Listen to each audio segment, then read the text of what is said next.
मृत्यूनंतर आत्मा 13 दिवस आपल्या घरातच असतो, हे तुम्हाला माहीत आहे का?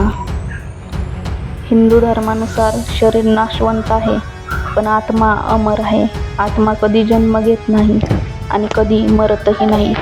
शरीर हे फक्त एक वस्त्र आहे. जसं आपण जुने कपडे बदलतो, तसा आत्मा शरीर बदलतो. म्हणून मृत्यू म्हणजे अंत नसून परिवर्तन आहे. हिंदू धर्मानुसार मृत्यू म्हणजे शेवट नाही, तो फक्त आत्म्याच्या नवीन प्रवासाची सुरुवात असते.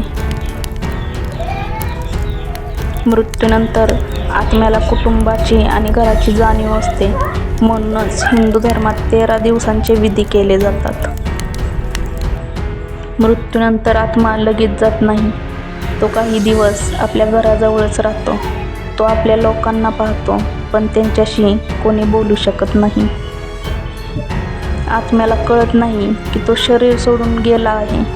तो आपल्या प्रिय व्यक्तीशी संपर्क करण्याचा प्रयत्न करतो, पण कोणी प्रतिसाद देत नाही.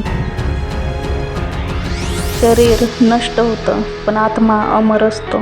मृत्यूनंतर आत्मा लगेच दुसऱ्या जन्माला जात नाही. तो एका संक्रमण अवस्थेत असतो. मृत्यूनंतर आत्मा काही काळ आपल्या शरीराच्या आसपासच राहतो. त्याला अजूनही आपल्या कुटुंबाची आणि घराची जाणीव असते. आत्मा आपल्या कुटुंबाला रडताना पाहतो. तो सांगू इच्छितो, मी इथेच आहे, पण आवाज कोणालाच ऐकू येत नाही. तुम्ही कल्पना करा, त्या आत्म्याला कसे वाटत असेल.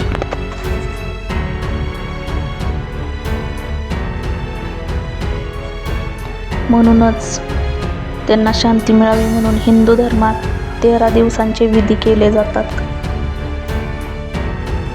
प्रार्थना आत्म्याला शक्ती देते, पिंडदान मार्ग दाखवते, आत्म्याला शांती देतं. म्हणूनच पूर्वजांनी हे विधी सांगितले आहेत. प्रत्येक कृती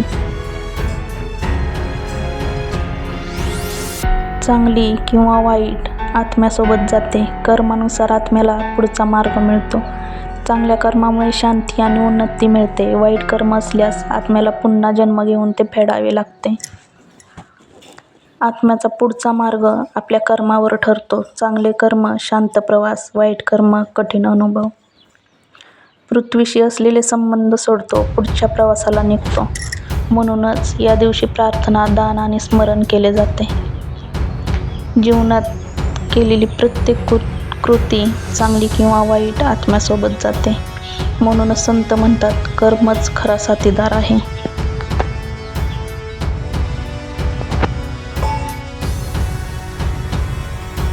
मृत्यू हा नात्यांचा अंत नसतो, तो फक्त शरीराचा निरोप असतो. आत्मा अमर असल्यामुळे तो नवीन शरीर धारण करतो.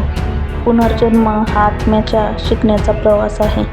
प्रत्येक जन्मात आत्मा अधिक शुद्ध आणि ज्ञानी बनतो. भक्ती, प्रेम आणि चांगली कर्मे आत्म्याला मुक्तीकडे नेतात.